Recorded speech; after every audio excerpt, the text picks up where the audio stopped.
So, alright guys, good afternoon. So, another day, another vlog. So, may bago tayong parcel dito guys. Ito, magagamit natin ngayon ito, ngayon tag-ulan. Bagay na bagay ito guys, ngayon tag-ulan. So, unbox natin.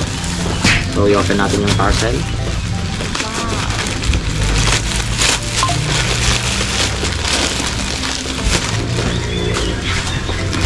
So, ito siya guys, naka-panta siya.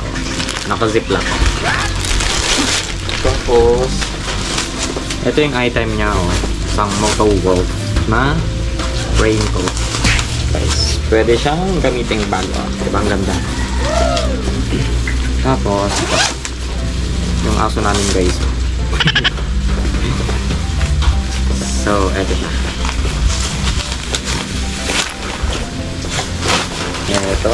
Ito yung kanya guys. Bato siya small. Hindi siya free size. Meron siyang sizes na maganda ko. Ito small. Ito yung tag niya, Motowolf.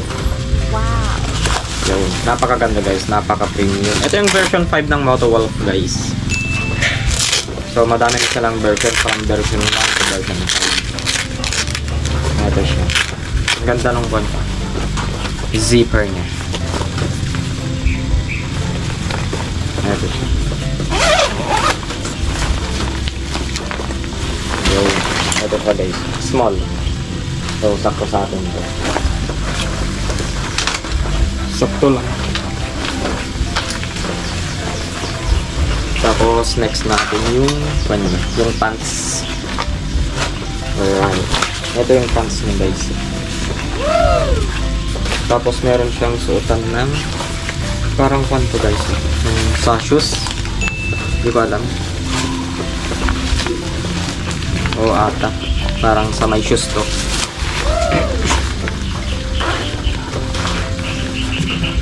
So natatanggal siya. Pwede mo siyang tanggalin.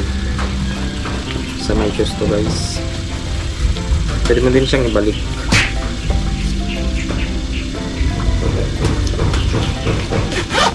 Ay, mali.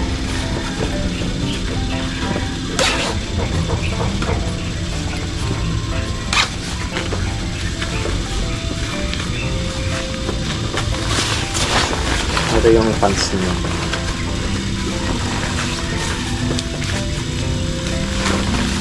Alright. May reflective din siya guys. Oh. Reflectorize.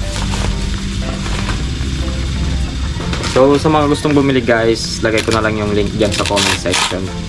So tignan nyo na lang kung anong size yung para sa inyo. So yun lang guys. So salamat.